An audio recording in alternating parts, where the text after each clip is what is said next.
Number 76. A hollow sphere is released from the top of an inclined plane of inclination theta.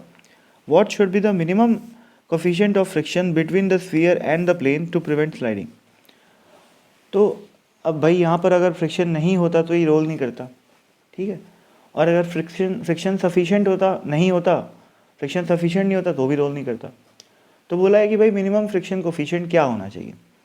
तो सबसे पहली बात तो ये कि अपन लोगों ने लास्ट क्वेश्चन में देखा था कि इसका डाउन दी इंक्लाइन एक्सेलरेशन जो ए होता है उसकी वैल्यू होती है M G sine theta divided by M plus I by are का स्क्वायर। ठीक, तो अब ये है क्या, ये है हॉलो स्फीयर, लिखा हुआ है हॉलो स्फीयर। तो यहाँ पर आई की वैल्यू क्या हो जाएगी 2/3 एम आर स्क्वायर। तो ये हो गया एम जी साइन थीटा अपॉन, अब ये एक्सेलरेशन क्यों निकाल रहा हूँ समझ में आएगा, है ना। पहले निकाल के कैलकुलेट करके रख लेता हूँ, काम आएगा, बताऊँगा कैसे। तो m प्लस आई की वैल्यू हो गई 2/3 m r square divided by are का स्क्वायर। ये आर स्क्वायर गया, ये m गया, ये आ जाएगा 3/5 जी साइन थीटा। तो इतना तो एक्सेलरेशन है, ये निकाल लिया अपन। अब मेरे को भाई फ्रिक्शन निकालना है ना। फ्रिक्शन पहले मैं ये निकालना चाहता हूँ कि अगर वो इतने एक्सेलरेशन से नीचे जा रहा है तो what is the amount of friction acting on the sphere.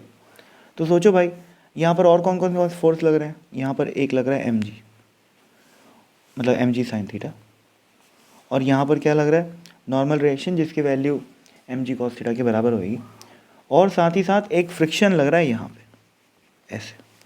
ठीक बात है, उस फ्रिक्शन को मैं F मान लेता हूँ। तो मैं F is equal to m a की इक्वेशन लिख सकता हूँ।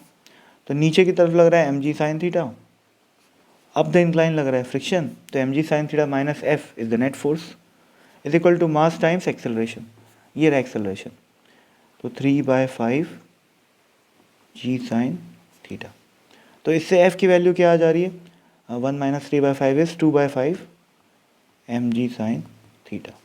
अब समझो ये जो फ्रिक्शन निकल के आया है वो क्या है, वो रिक्वायर्ड फ्रिक्शन है कि इतना फ्रिक्शन होना चाहिए कि अगर वो इतने एक्सेलरेशन से जा रहा है, और इतने एक्सेलरेशन से जा रहा है मतलब वो कब जा रहा है, प्योर रोलिंग के समय जा रहा है। तो प्योर रोलिंग अगर होनी है तो इतना फ्रिक्शन होना चाहिए। तो सोचो भाई फ्रिक्शन की रिक्वायर्ड वैल्यू, सॉरी फ्रिक्शन की जो मैक्सिमम वैल्यू है F S max, that should be greater than or equal to F required. Common sense की बात हो गई, तभी तो रोलिंग पॉसिबल हो पाएगी, ठीक है, तभी तो स्टैटिक कंडीशन हो पाएगी। तो F S max should be greater than equal to F required. अब एफ एस मैक्स क्या होता है, म्यू इंटू नॉर्मल रिएक्शन, और नॉर्मल रिएक्शन क्या है यहाँ पर एम जी कॉस थीटा। तो mu into M ji cos theta should be greater than or equal to F required which is 2/5 M G sine theta. 2/5 M G sine theta. तो इससे mu की value क्या आ जाएगी, ये एम जी गया, ये आ गया 2/5 sine by cos is tan theta. तो mu should be greater than or equal to 2/5 tan theta, यानी कि इससे या फिर मतलब म्यू की वैल्यू ये या फिर इससे बड़ी होनी चाहिए। तो म्यू मिनिमम क्या हो जाएगा 2/5 टेन थीटा। ये तो आ गया पार्ट ए का आंसर।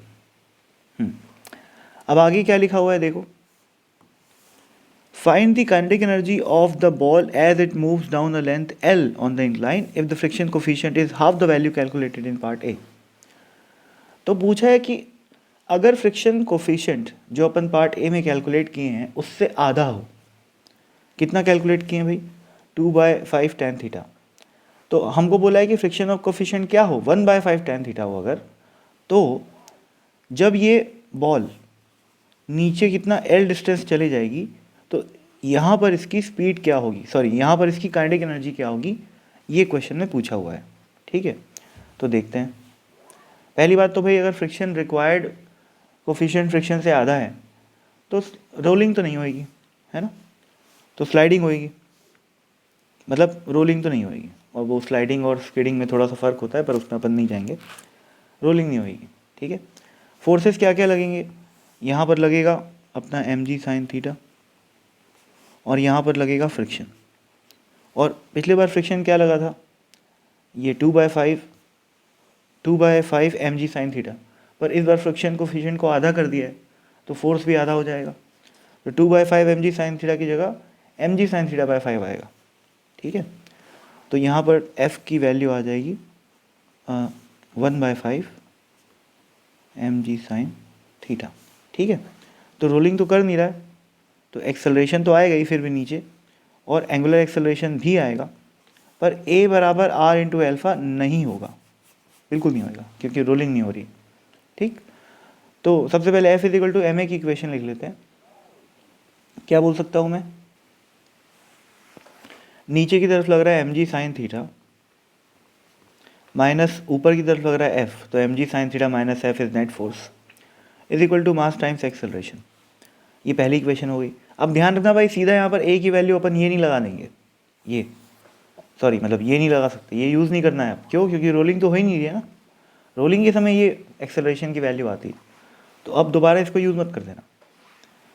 तो अपन a मान के चलेंगे जो कि एक अननोन है। ठीक, लेकिन अपने को फ्रिक्शन की वैल्यू पता है क्या है, mg sine theta minus f is 1/5 mg sine theta is equal to ma। तो m गया, ये बन जाएगा 4/5 g साइन थीटा। तो ये आ गया एक्सेलरेशन की वैल्यू। अब एक्सेलरेशन की वैल्यू आ गई तो मैं ये देख सकता हूँ कि l डिस्टेंस नीचे जाने में कितना समय लगेगा। ठीक है, तो मैं अभी थोड़ी देर पहले बताया था कि v बराबर क्या होता है, √2al।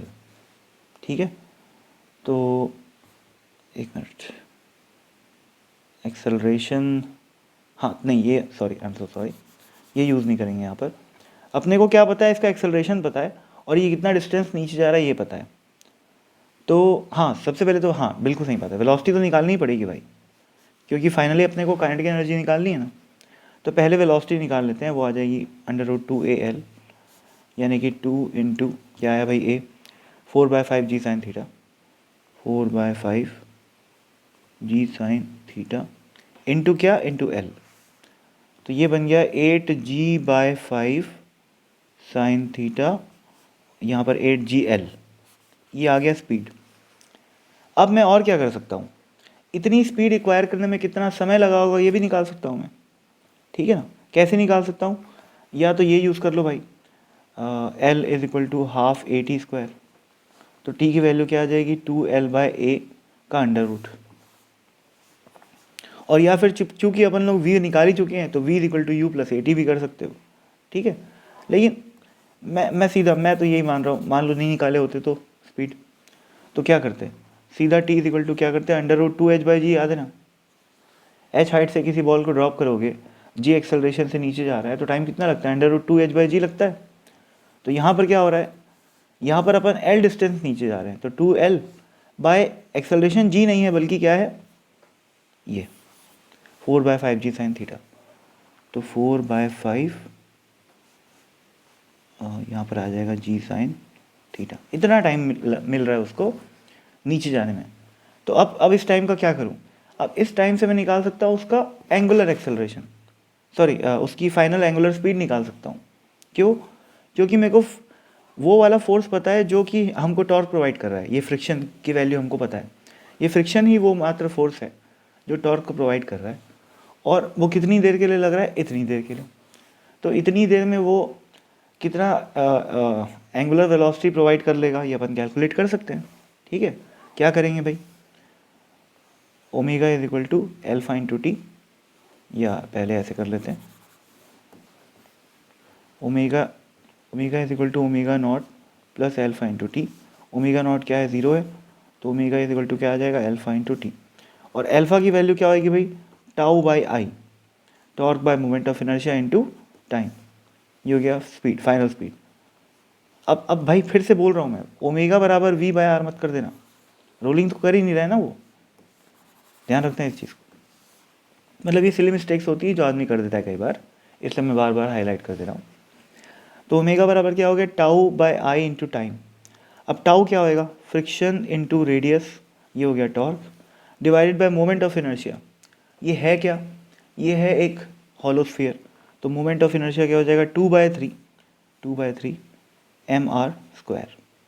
ठीक, ये आ गया टॉर्क डिवाइडेड बाय हाँ बस मतलब torque bye moment of inertia into time. अब टाइम की वैल्यू कहाँ है, टाइम की वैल्यू अपन निकाल चुके हैं, ये क्या लिखा हुआ है, इसको काट दो, तो 5L/2g sine theta, √5L/2g sign theta. तो निकाल लेते हैं भाई इससे वैल्यू ओमेगा की। एफ की वैल्यू क्या थी, 1/5 mg साइन थीटा थी ये, तो 1/5 mg sine theta into r into 3 divided by 2m/r², और यहाँ पर क्या आ जाएगा 5L/2g साइन थीटा। ठीक, तो ये देखो ये r और ये r का स्क्वायर है तो एक r बच गया, ये m और m गया, और क्या ये देखो ये g साइन थीटा इधर से कट जाएगा और ऊपर बच जाएगा √g साइन थीटा। ठीक, और तो कुछ नहीं कट रहा है बस। तो ये ओमेगा की वैल्यू क्या आ गई देखो 1/10, और ये √2 है ना, ये बाकी है, ये कटा नहीं है अभी, तो √2 और ऊपर में क्या है g साइन थीटा, और ये r भी जिंदा है तो नीचे आ गया r, और ऊपर ये √5L भी जिंदा है ना, तो √5L। ये आ गई किसकी वैल्यू, ओमेगा की वैल्यू। ओमेगा की वैल्यू पता चल गई है, v की वैल्यू पता चल गई है, तो क्या करेंगे, काइनेटिक एनर्जी निकालना आसान हो गया। क्या करोगे, k बराबर half mv² plus half i omega का स्क्वायर। ठीक है ना, अब ओमेगा की वैल्यू कैलकुलेट कर चुके हो, ओमेगा की वैल्यू कैलकुलेट कर चुके हो, v की वैल्यू कैलकुलेट कर चुके हो, पुट करो इसको k की वैल्यू, थोड़ी मेहनत कर लो और ये सिंपल सा आंसर आ जाएगा। k की वैल्यू आ जाएगी 7/8 mgl साइन थीटा। मतलब कैलकुलेशन है भाई इस क्वेश्चन में, और कुछ नहीं है। मतलब ऐसा भी नहीं कि केवल कैलकुलेशन है, मतलब आपको इस क्वेश्चन की पूरी स्टोरी सुना देता हूँ। अच्छा यहाँ पर एक चीज़ और, ये 3 को मैं लिखना भूल गया हूँ, तो ये 3 आ जाएगा यहाँ पर।